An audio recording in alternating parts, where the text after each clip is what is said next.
welcome back. In the last lecture we discussed about the strength of material subject and we also discussed about the modules or syllabus of this subject which we are going to cover during these lectures. So here in this chapter we will talk about the simple stress and strain. So before starting, let's discuss about the strength of material.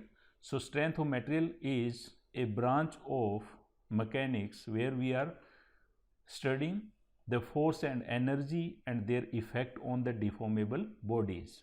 So here deformable bodies means, so how we can define the deformable body? When we are applying the external load or force on the object, let's consider this is a object, and if we are applying the force over it, so if its shape, size, it's getting changed, then this type of object is known as deformable bodies.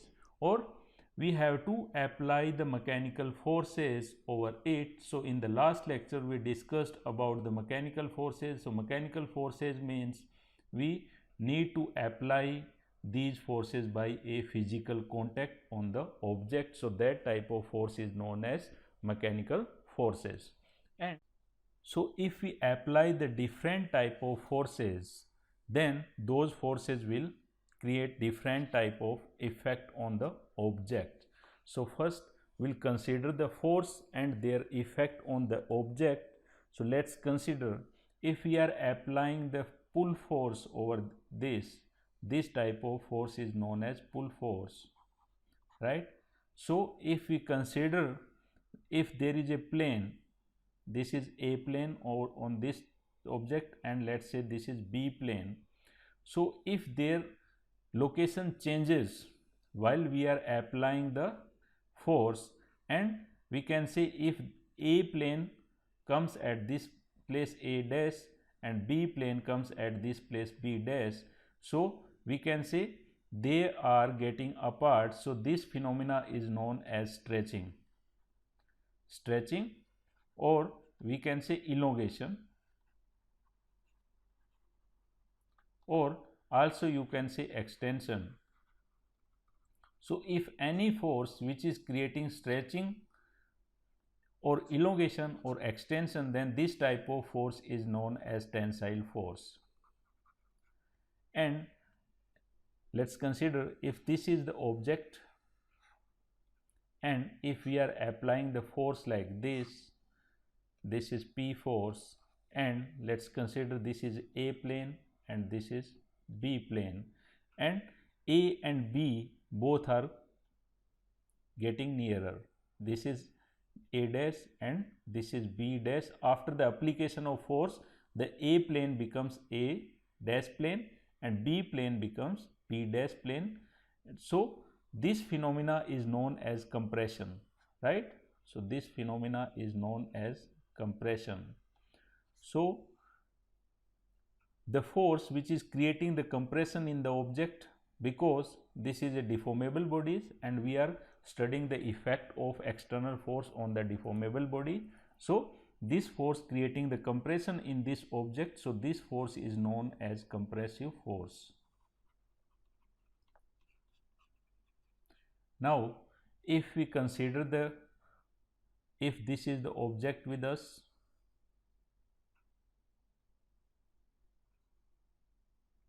and we are applying some force like this is the F, and here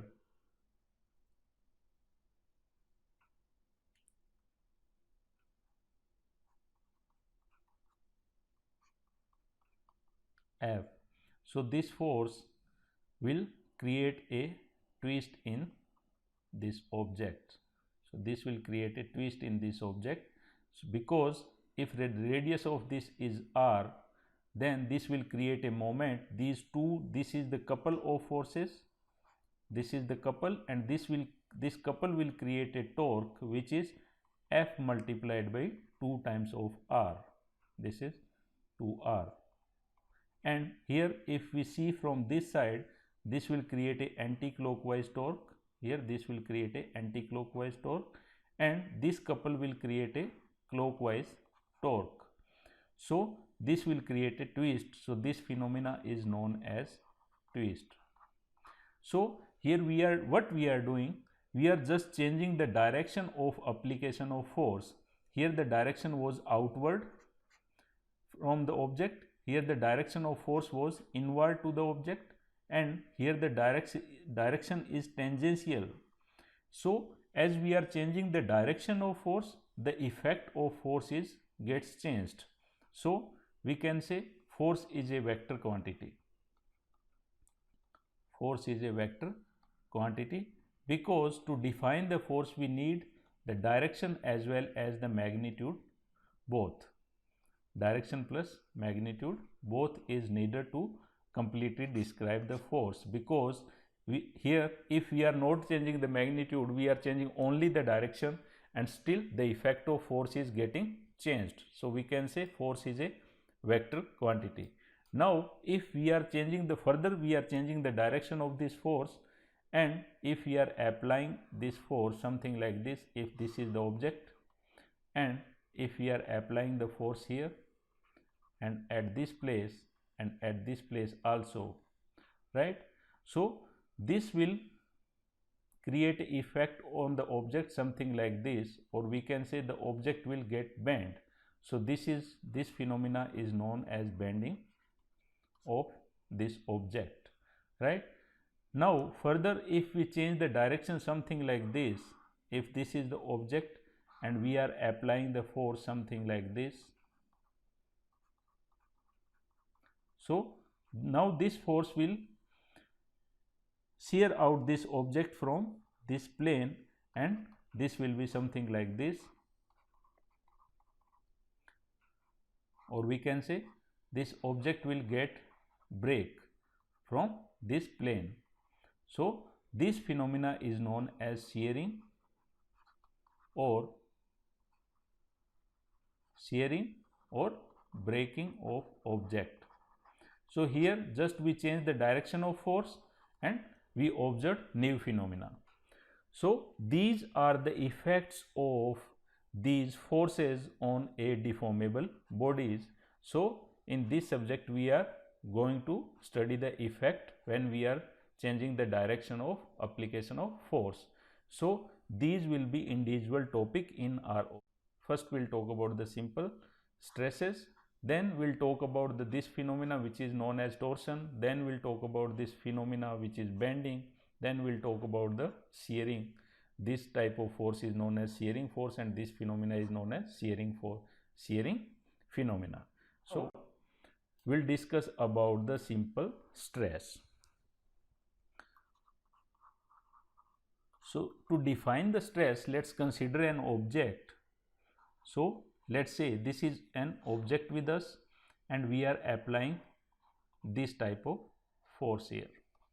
This is force, and as we discussed, if there is a plane A and B and these planes are getting apart because of the application of this force, then this force is known as tensile force, right? So this, because of the application of this tensile force, we can say this, there would be elongation in this object, and finally this object will be something like this. So this will be the elongation in this object. Let's say this is the delta L by 2 and this is also delta L by 2. So total elongation of this object or total extension is equal to delta L, right? So here this object is having a property, so this object will resist its elongation or deformation. So this is known as deformation, right? So this object will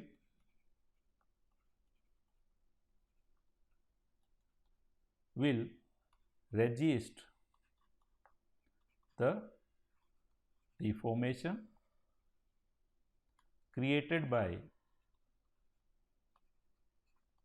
the external force, right? And that is known as the strength of this.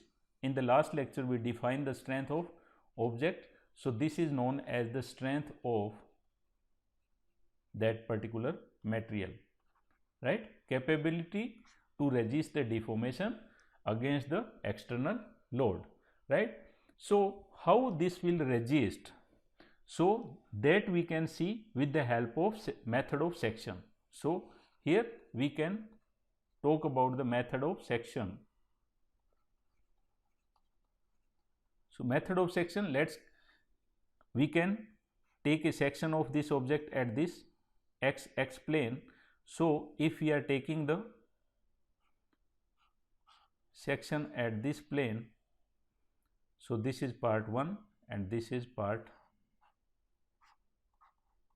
2 of this object. This is x plane, we have taken this plane.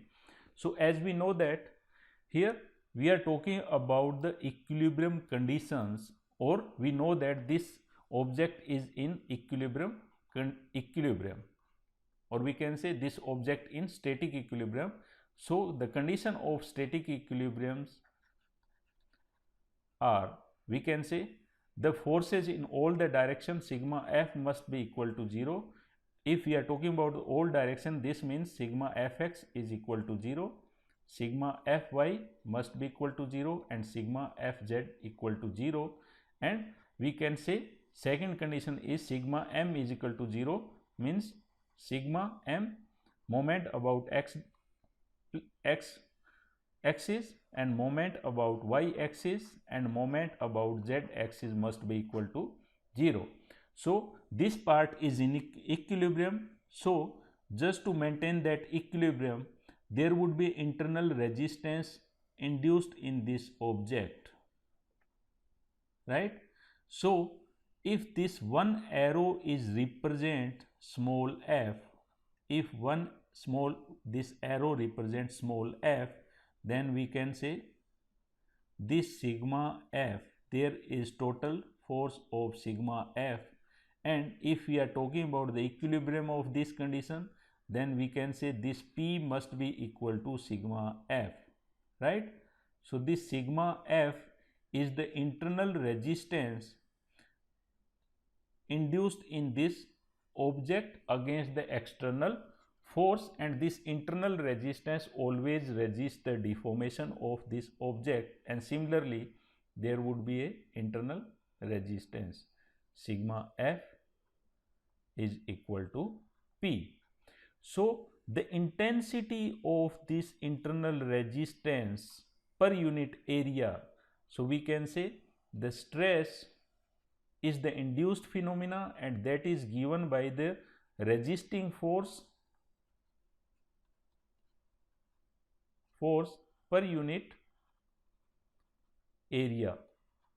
So this resisting force sigma f, and let's say the area, cross sectional area of this object is A, then we can say sigma f divided by A is stress. So there is a one concept, we cannot say the sigma is uniform over this area. So if we are considering this object something like this, and if this is the plane of this object at this place, so if we are taking a small area, this is small area, and the total force is here delta f, then this delta f over delta A is the sigma at this particular area, right? So this delta E, there is a limit, delta A tends to 0, so this is delta f over delta A. So from the first principle, if delta A tends to 0, then we can write this is df over dA, right? So this can be written as df is equal to sigma multiplied by dA, and if we integrate this over this area, then this would be integration of delta f and integration of delta A. So this becomes f is equal to sigma A, and sigma is equal to F by A, and this F, or we can say this F is internal resistance here.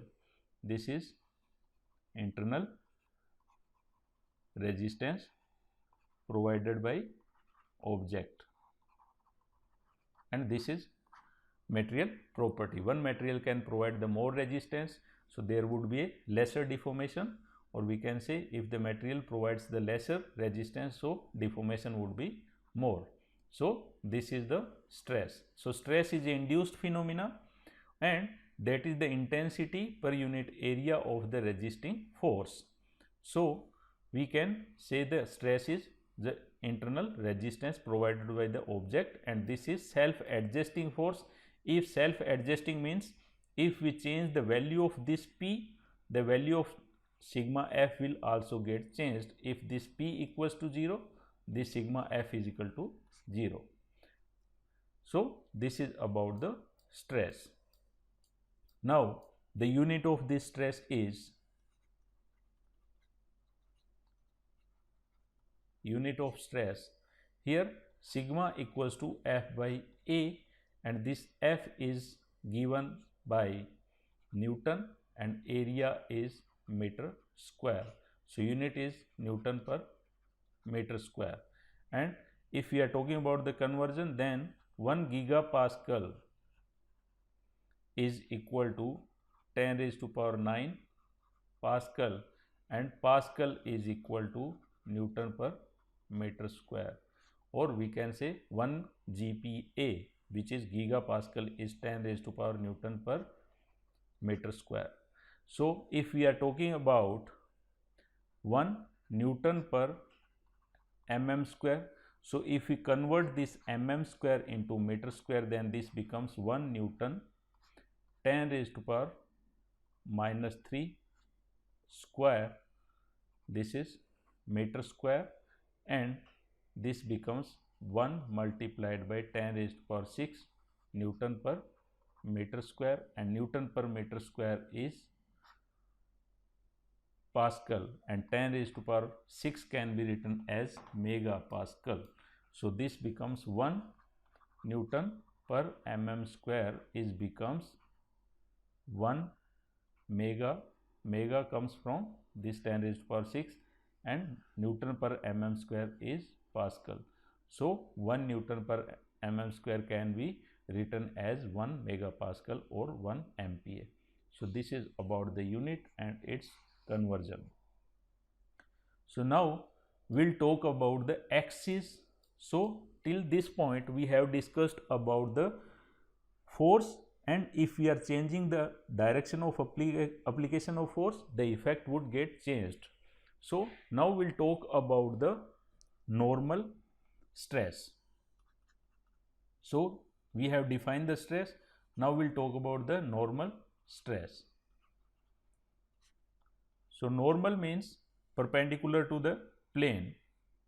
So if we are taking an object, right, this is object, and we are taking this plane, this is x plane, and which is inclined at theta degree from vertical angle.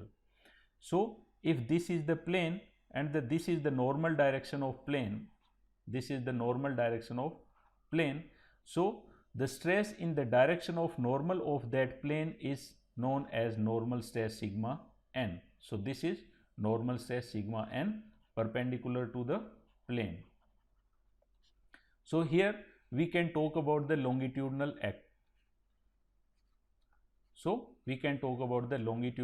stress. So for this we have to define the longitudinal axis.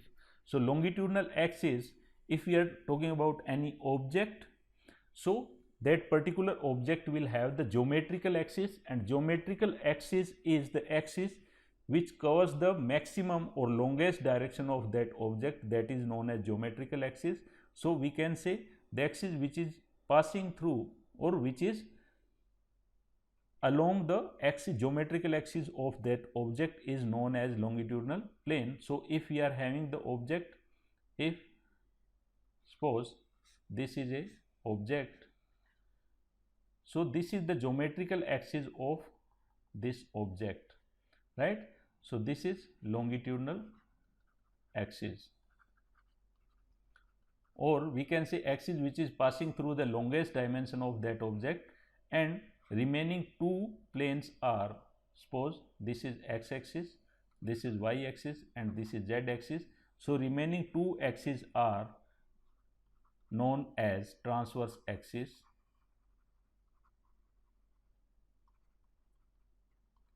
This is also a transverse axis of for this object, and this is longitudinal axis, right? So now we can talk about the cross section. So cross section means the plane which is perpendicular to the longitudinal axis. So perpendicular to the longitudinal axis, so here if this is the longitudinal axis of this object, so if theta becomes 0 degree, then this plane becomes this plane, right, which is perpendicular to the longitudinal axis. So this is known as cross section plane of this object. This is the cross section of this object, right, which is perpendicular to the longitudinal plane. So this is the cross sectional plane of this object, and area of the cross sectional plane is known as cross sectional area.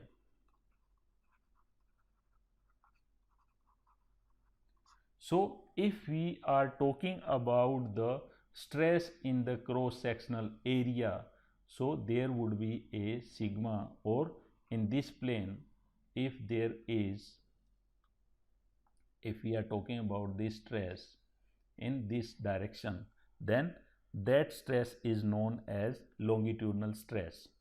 So now the longitudinal stress is clear to us. We also know about the normal stress. Normal stress is perpendicular stress to at any plane. That plane can be of any plane, that can be inclined at theta degree, right? But if we are particularly we are talking about the longitudinal stress, means we are talking about the stress to its cross sectional plane, right? And cross sectional plane is the plane which is perpendicular to the longitudinal axis, and longitudinal axis is the axis of object which is passing through the longest dimension of that particular object, right? So here next is, and in this longitudinal stress there can be a tensile stress. If the force is tensile force, then the stresses are tensile stress, and tensile stress always considered as positive. So this is the sign convention. And this also can be a compressive stress, right? If the force is compressive force, we already discussed about the compressive force, and the compressive stresses are always treated as negative stresses, right? So this is tensile and compressive stress. So if the force is, so next we'll talk about the tangential stress. So next is tangential stress. So as we discussed about the shearing phenomena, if two forces are acting in the opposite direction, and those two forces must be non-collinear forces. So if there is one force F which is acting in this along this line, and second force F which is acting along this plane or this line, so there would be a shearing, or we can say sliding of the layers of fibers of this object. So one fiber or one layer of this object will try to slide over another one. So there would be a shearing stress or tangential stress. So this is also known as shear stress, and in general this is designated by tau. So again this tau is F by A. So F is the applied force, right? So internal resistance will also would be equal to F. So internal resistance can be written as F, that would be equal to F applied force and area of this plane, shearing plane. So this A is the area of this shearing plane. So if we make the 3-dimension picture of this object, suppose this is the object, then we can talk about the area. So now we are talking about this area. So this is the object. So we are talking about the area of this plane,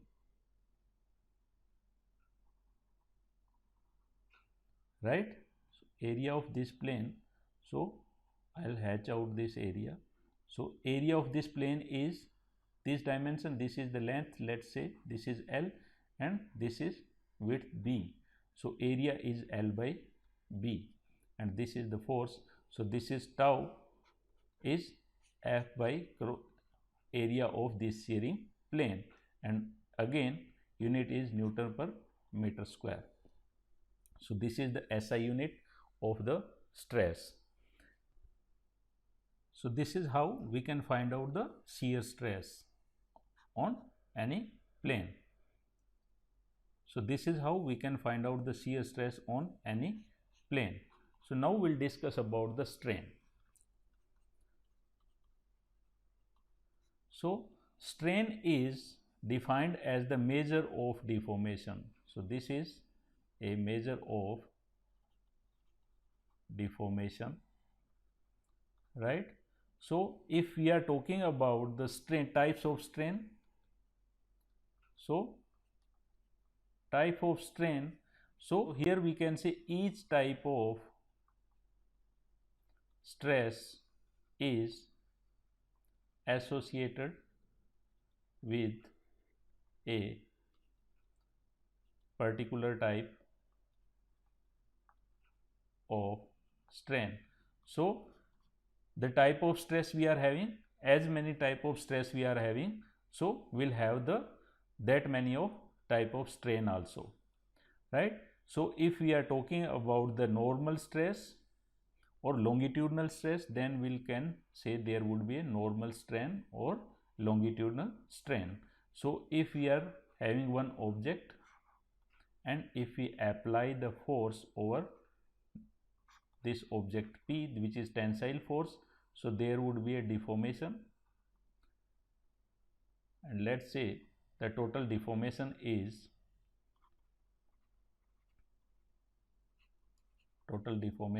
equal to delta L, right? So strain is designated by epsilon and given by change in dimension per unit original dimension. So strain is given by change in dimension per unit dimension. So here if we are talking about the length dimension, right? So change is delta L. So change in this dimension or total deformation is delta L, and original dimension, let's say that was L. So delta L over L is longitudinal strain. And if we are talking about the unit of this, so delta L is also given in the meter or unit of length, and this L is also having the unit of length. So we can say this is the dimensionless quantity.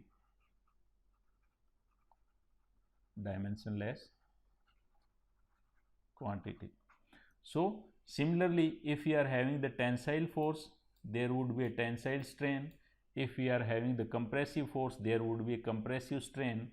And if we are having shearing force or tangential stress, then let's consider one object.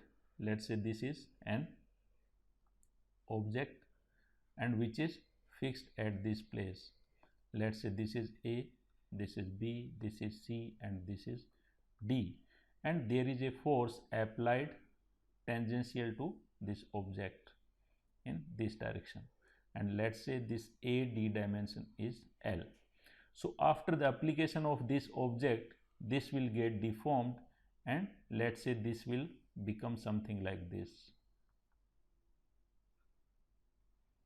and something like this. This is A prime, this is B prime, and let's say this angle is phi angle. So this angle created by this force is phi angle. So here we can say the deformation is BB dash is very small, or we can say can be given by phi multiplied by L, or this phi can be written as phi equals to BB dash over L. L is the dimension of this BC. So here we are considering this phi is very small and this deformation is very small created by this force F. So this is phi is given as shear strain. So this is shear strain. So this shear strain is associated with shear stress, and what are the relationship between these stresses and strain we'll discuss in the next lecture. So till now we discussed about the strain in the longitudinal direction, and we also discussed about the shear strain. So now we'll discuss about the strain in other directions. So let's consider this is an object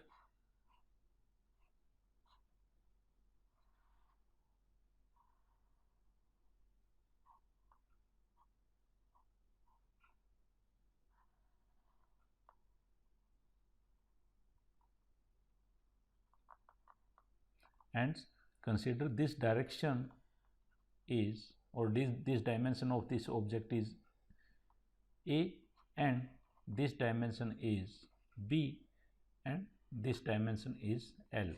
Already we discussed about the strain in the L direction, which is known as longitudinal strain, and strain in the direction of A or in the direction of B. So if we are applying the force in any direction, so there would be a change in the direction of A and B also, and the strain created in the direction of A and B, or if we are talking about the axis, so this is the longitudinal axis and these two axes are transverse axis of this object. This axis and this axis both are transverse axis. Already we discussed about these axes, transverse axis. So we can talk, or we can say the strain created in the direction of A and B or in the direction of transverse axis are known as transverse strain. So we'll talk about these transverse strain in the next lecture in detail, where we'll talk about the relationship between the elastic modulus and we'll define the Poisson's ratio too. So this is how we can find out the shear strain. So in this lecture we talked about the simple stresses and strain, and in the next lecture we'll talk about the relationship between stress and strain, where we'll talk about the Hooke's law and we'll talk about the modulus of elasticity. So thank you.